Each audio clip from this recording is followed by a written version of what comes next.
Hey guys, Don Pelayo here. Just getting up this Saturday morning, getting some things done around the house. I've been on YouTube for a few months now. I'm not getting a whole lot of views on these videos. Maybe eventually some people will be watching, but just trying to. I need to be putting out more consistent videos, but life is busy. I'm working a lot and trying to do some things about generating more income. So anyway, I think everybody's in that boat these days. I am cleaning out my closet a little bit. I've lost 80 pounds in the last few months, and so a lot of my clothes don't fit anymore. I really need to go and buy some more fitting clothes. A lot of my shirts I can still wear, but they're kind of baggy, It's like I need to get some more form-fitting clothes, but I still want to lose a little bit. I was 315 pounds before my surgery. So I'm down around 235 now. Um, I'd like to kind of get that closer to 200. I'd like to get my body fat down to around 20%, or if not a little bit lower. I'm like around 30% right now. So still some work to do, but I'm approaching 50. I'll be 50 in a year and a half. So I figure if I can get down to 20% body fat at age 50, that's not bad, right? Um, I'm Normally I would have DoorDash. Sometimes I just get so burnt out on doing door dashing. It's like, and I keep thinking to myself, and I think this is part of the burnout. Here I am. I have 2 college degrees, finance and accounting. I am bilingual. I speak English and Spanish. I have all of my securities licenses, insurance licenses, and I have to DoorDash in order to make ends meet, in order to supplement my income. Now, I do have some higher expenses than most people. I think I do have child support that I'm paying. That kind of is part of it. I'm paying off debt, and I'm paying more than just the minimum to get it paid down. So that's part of it too. But once the debt is gone, that unsecured debt that I have, it'll be nice, but then I'm going to really ramp up my investments because I'm getting closer to retirement. I really need to be pushing as much money into my investment accounts as I can. So I don't even really feel like I'll be able to ease off the gas that much. Um, I I keep thinking about it, and it's like, with my years of experience doing what I'm doing, with my education, experience, and background, I feel like my income is just not where I need it at, where it should be. I feel like my value is higher than what I'm being offered. And it's like, yeah, I know, you're worth what anybody will be willing to pay for it, right? And it's like, well, in my industry where I'm at, really the money to be made is in sales. And I was in sales for a while with Merrill, but right now I'm more of in a support role. But I'm supporting multiple advisors in my office, doing, so it's not just one advisor. I'm supporting like 5 advisors right now, getting all of their accounts opened, and uh bringing over the assets, doing they do everything. They do all the sales piece of it. But then, bringing actually doing all the opening of accounts, bringing money in. I do the rollover calls with clients. Sometimes I'm doing annuity paperwork, of all of that stuff. So I do financial planning too. I do all the financial plans and all that stuff. So it is a lot that I've got on me, and it's just I don't know. If I was just supporting one advisor, I think it would make sense what I'm making, but I feel like, considering I'm supporting like 5 different advisors, I feel like I should be making more. I don't know. Something I'm gonna have to think about. I need to. I'm really trying to look for ways to generate more income. This door dashing thing. I've hit 500 a week, but going at that pace consistently is very hard without getting burned out. And it's like, it's just, I get burned out too easy. Plus, I'm putting a lot of miles on my car, trying to pay down my car a little bit extra. I've found if I pay an extra $200 a month, that'll take about a year and a half off of the auto loan. So, but I think it's just ridiculous that somebody with the education experience that I have has to DoorDash. It's like, and maybe that sounds entitled or something. But it's like, I think a lot of us went to college with the expectation, what we were all sold, what we were all told, was that we would go to college, get educated, get out into the workforce. We would be able to work our way up the ranks, climb the ladder, and get to a point where we're making a good living. No, you have to be in the right field, number one. In my industry, in my particular field, in order to make the good money, you have to be in the sales piece of it. You have to. Some financial advisors make over $1 million a year. There are advisors that make that kind of money. I've known advisors that were, making. I remember when I was working down in Jacksonville, Florida, there was an advisor there in the office that he had trails on all of the annuity business that he had done, and over the years, and he had $1 million of income before he even worked one day that year. So there are financial advisors that make a ton of money. I'm not even necessarily thinking about making millions. I just feel like I should be making about 50,000 more than what I'm making right now. That's kind of what I'm thinking. And it's like, so I'm kind of looking a little bit just to kind of put some feelers out there, look for more income, look to get back on the sales side of things. Now, the sales side of the business, it's not without risk. You get scrutinized pretty closely. There's a lot of regulation and things that you have to really be very careful. When I was at Merrill, it was, goodness gracious, the scrutiny was unbelievable. I don't know, the Merrill model, they were just kind of ridiculous with all the disclosures and everything they required you to do.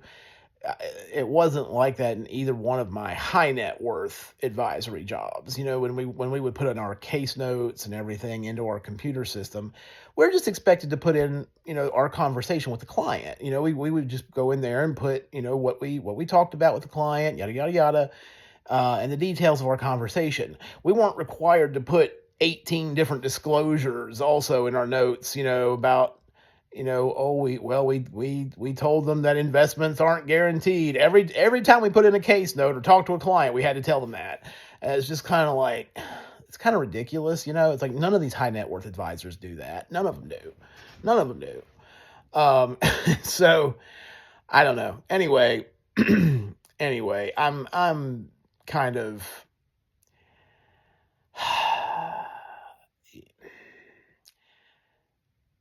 there are financial advisors that are running their own practice, that have their own practice.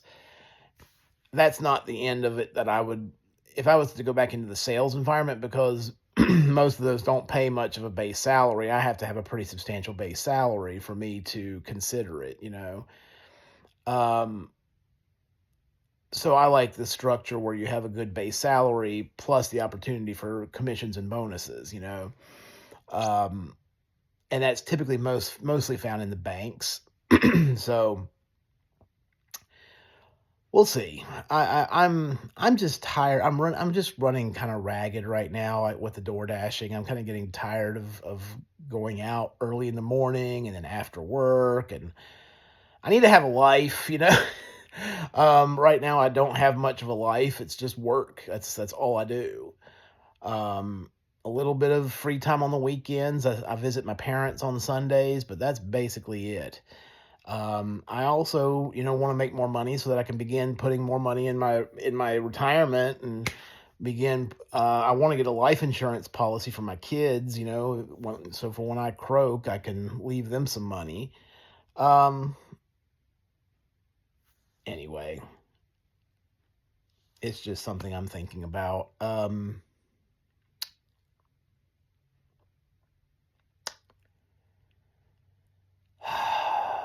Life is not supposed to be this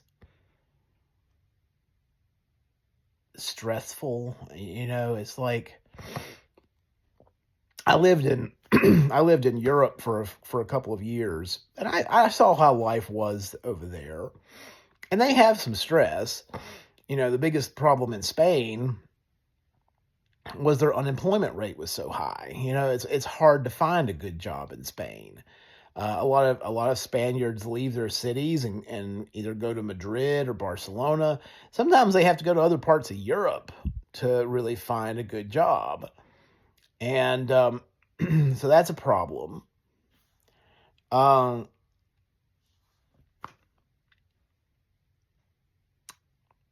but their quality of life, they earn enough to live, and they have but they have a good quality of life. It's like they spend time with their families. They're out doing things in the evening, and it's just, I don't know. Here in the United States, we're just so it's just work, work, work, work, work all the time, and it's just it's getting old. It's getting old. I would like to retire. I've been thinking about trying to push myself to 65. I just don't know if I can do another 17 years of this. It's like I would really like to retire at 60. Um, but in order for me to retire at 60, I'm going to have to get my income up. If I get that 50,000, if I can get myself up to where I feel like my market value is, like, another $50,000 a year, most of that is going to be put into retirement savings. I'll probably max out my 401k. Um, and so, I think the 401k, you can put up to 31,000 a year into it. So that'll eat up most of that. I want to get my debt paid off, including my house. I would like my house to be paid off by the time I retire, which means I would really have to ramp up I've got a real low interest rate. I got a 3.25% interest rate on this house, so that's good. But I need to start adding a substantial amount to each of my mortgage payments if I want to get this thing paid off by the time I retire. Um, we'll see. I may work to 62. 62 is a possibility. That would be me working maybe another 13 and a half years. I can't believe I'm that old. It's like, it's scary how fast time is gone. I don't feel 50. Mentally, I don't feel anywhere close to 50. Physically, I kind of do feel I may feel even a little older than that, actually. My body's I feel my age, with my physically. It's like, I had this surgery, and my body has changed since I've had the surgery in October. I get a little bit of pain in my back. Um, I've been battling gout a little bit. They've got me on allopurinol for to get the uric acid levels down. I do have colchicine as well, which if I do have a flare up, I can take that, and that kind of helps to knock it out. But I got a little bit of a flare up yesterday in my left foot, and I took my allopurinol, I took my colchicine, and it still hurts. I never realized how painful gout was. I'd heard about it. It was something that kings and stuff, royalty, used to get a lot in the day because they drank a lot. I don't even drink that much, and I don't. I'm going to try to avoid drinking at all, just to kind of avoid that situation, just to avoid that. But also meats and stuff. Now I have been eating a good bit of beef here lately. I might have to back off the throttle on some of that and eat more fish and chicken. But chicken doesn't. They told me, but when I had the surgery, that it was going to be a while before I could eat steak, and I've been able to eat steak pretty easily. Chicken, for some reason, I'm having a harder time with, especially on my palate. It's more of a it just kind of grosses me out more than it used to. It's like, I don't know, it's almost like a gag with it. It's just it's hard to understand. It's hard to explain, but um anyway, the economy right now in the news, I guess we talked about the stock market did not do well yesterday. It was down over 700 points on the Dow. The Nasdaq was down pretty big too, percentage wise. So Trump, there's some things that are happening with the Trump administration that I don't like, and I voted for Trump. I did. I don't particularly like the way that they're antagonizing many of our allies right now. The reason I voted for Trump, and I think most Trump people voted for Trump, is we wanted someone to really get down to business and really start working on things domestically, really start fixing things internally inside the country. This whole thing about Panama and Greenland and the Gaza Strip and all that was not in any Trump voter's mind. We're not, that's just not something. I mean, I can understand Greenland being important for defense, but I don't see the reason why we need to, throw insults at the Danes. I don't see why he started this little riff with Canada. I don't understand why he's doing all that. It doesn't make much sense to me logically. It's not. I don't think it's necessary that we do that. Now the tariffs, he has a strategy with that. I don't really have as much trouble with the tariffs. It's just how Canada's not a real country, and they need to become our 51st state and all that mess. It's like that's not helpful. It's just not helpful. I'd like to see him.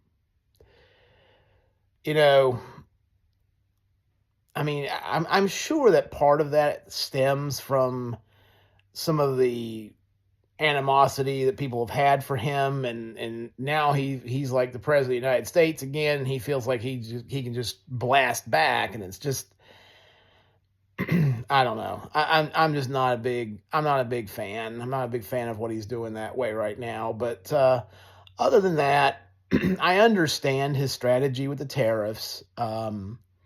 Trump is trying to, and his long run goal is to get jobs back here in the United States. I was thinking about it yesterday. It's like we just need to go back to before Nixon went to China. That's what we need to go back to before that. And it's like I feel like it's just been downhill ever since Nixon went to China. And I wasn't really alive for that. I don't remember that. But I've read about it. I've seen and I think those old enough can probably look back and see that, he went to China and started making deals with the Chinese. And I feel like all we have done is hollowed out our country, our communities. There's so many small towns in America that have just been completely hollowed out. We've sent a bunch of jobs over to China. We've enriched the Chinese. We've strengthened a communist, I don't want to say they're an enemy, but a rival. We've strengthened a communist rival, and we've hollowed out our own communities and really shrunk the size of the middle class here in the United States. We got to reverse that. I feel like all of that needs to be reversed. Also, China, they invited, they had American companies come and make things there. But then the Chinese, all they've done, they've just turned around and stolen the intellectual property. They just learned how to do what we were doing, took that knowledge, built their own companies to do the same thing, and then they no longer have the need of the American company, and they can just and they start putting restrictions on the American companies, so in favor of the Chinese companies that are over there. So I don't see that it's really done us any good, what we've done with China. And I would like to see all of that reversed, really. Globalization might be a little bit difficult to unwind, but I'm not even necessarily opposed to having some companies making some things overseas. It may not be practical, to have like all of the textile industries back here in the United States. Although I think we could be doing some of that, maybe higher end clothing. But like T-shirts and things like that. I mean, we could have stuff like that made in Mexico, made in Central and South America. Why we don't need to make that in China? Countries that are closer to us. Um, but big important industries like pharmaceuticals, our heavy industries, in terms of steel and other metals needed for war, especially, the ones that, like, nickel is an important metal in terms of wartime. And we've hollowed all of that out, and we've got to bring some of that back. So that's what Trump is trying to do with these tariffs. It's going to take a while for that it probably longer than the 4 years that he's going to be in office to really see some fruits from that. In the meantime, the stock market doesn't really like the tariff thing.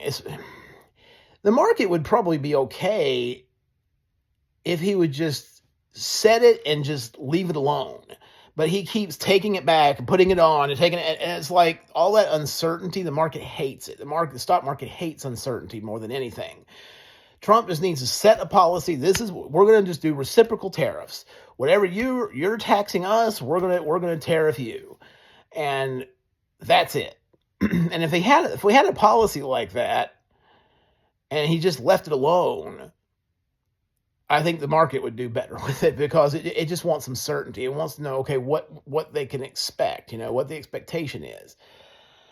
But anyway, I'm a Trump supporter. I'm hoping that these things that he's doing in the long run will be beneficial, not even so much for myself, but will be beneficial for the country long term, for my kids and grandkids. I'm hoping these things, if we can keep them in place. The problem is we put policies like this in place, and then we get another president from the opposing party, and he undoes all of it and goes back to doing what we were doing before, and it bounces back and forth, back and forth, back and forth. And we need some consistent policy for a while. And I think that this policy that he's got in place, if given the chance, can bring jobs back to the United States, bring some industry back here to the United States, but it's going to take time. So I feel like at the least we need to have Trump run out his term and then have another 4 years behind him, either J.D. Vance or another Republican candidate, in order to allow that, to begin seeing the fruits of that. My fear is that in 2028, another Democrat will get elected, and they're going to undo a lot of this, and companies are going to, change their mind and keep all of their production overseas, and we won't see any fruits of that, of what he's trying to do. We'll see how things go. I think the fruits of everything that Trump's doing right now it's going to take at least a couple of years to see any real significant benefits from it, because those are kind of like long-term things. You can't just move a big factory in just a few months. I mean, it's going to take a few years of planning and everything for them to do that. So anyway, that's what I think in regards to that.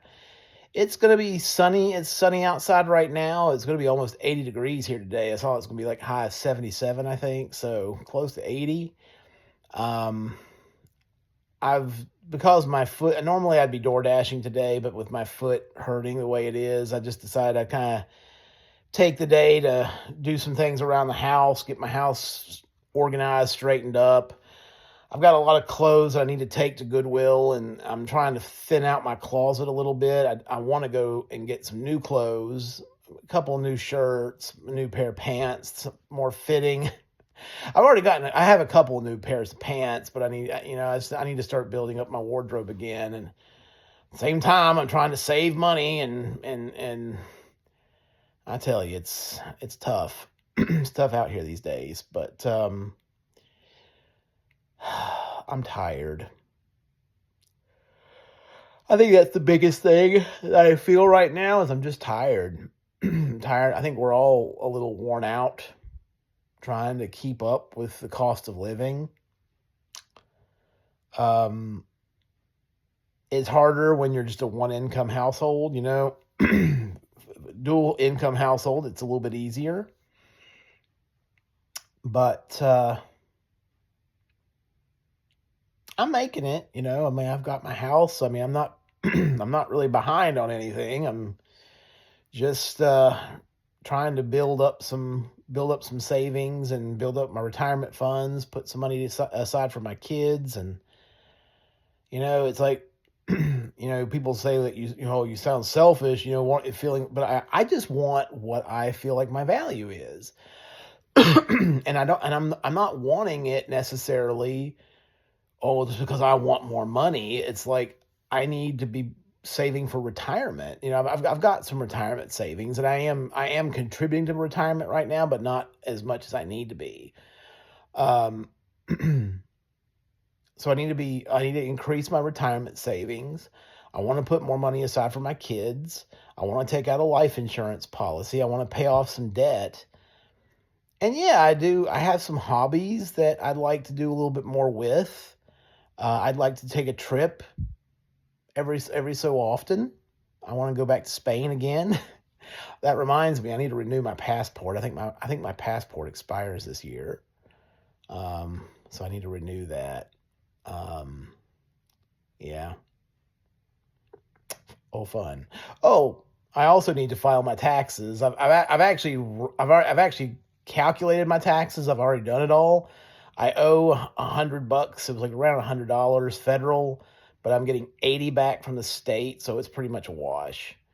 But anyway, guys, I hope everyone has a great weekend. I'm gonna continue with my closet work here. I'm trying to get it thinned out. We'll see what happens. You guys enjoy your day. This is Don Pelayo signing out.